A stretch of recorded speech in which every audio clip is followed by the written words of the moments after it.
Hi everyone, my name is Eric Stars. I'm an intern here at the CSC, and today I'm going to be reflecting on 2020 and how it's been really a year-long worth of Advent when you really think about it.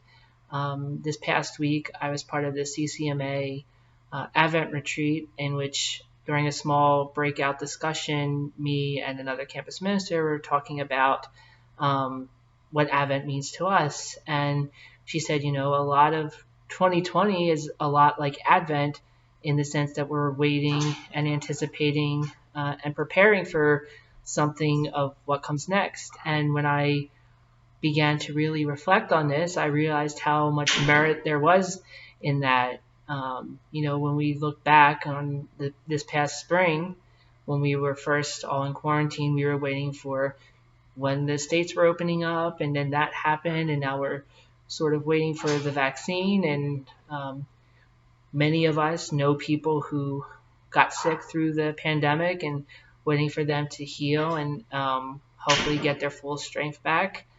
And so a lot like Advent, where we are waiting and preparing for the birth of Christ, we're sort of in 2020 always preparing for the next thing. For us interns, it's our next job or next career sort of thing. I know that's really what I've been thinking about a lot recently, is where do I go after this year of the service ends.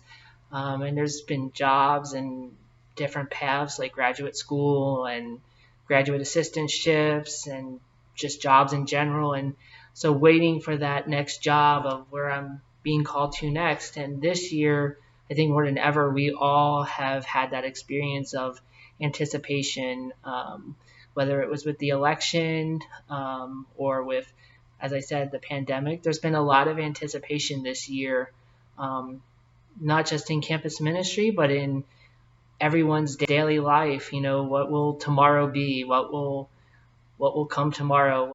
So as 2020 begins to wind down, I would encourage you to really look back on this year and find where that anticipation was in your life, because I think we've all experienced it to some extent, some probably greater than others and vice versa. So I think really reflecting and trying to find God in those moments of anticipation. For me, it definitely was the decision to come back as a second year intern, when I was trying to decide, should I just go home and hopefully, knock on wood, that I would get a job, or come back here to a community that I've already been a part of and continue to grow in my ministry and grow in my spiritual life and prayer life. And so I think for me, that anticipation of what comes next was definitely in the spring, when I was sort of running out of options for jobs and where do I go during a global pandemic, right? We've all tried to figure that out. Do I stay home? How do I navigate all these unprecedented times? And I think despite that, through all of these unprecedented times, there's been one constant, at least in my life, and that is my God, and having Him help me navigate through this anticipation, or in some ways stress as well, trying to figure out, how do I get through this? This is scary stuff, and we're all scared to some extent, maybe more of us than others, and so forth. So I really encourage you to, when you look back on this year as 2020 winds down, look for that anticipation, and then look for where was God in that anticipation. Because I think once I've done that, I've realized that this year was not as awful as it felt in the midst of a pandemic and so forth. So I want to wish you all a Merry Christmas and a Happy New Year.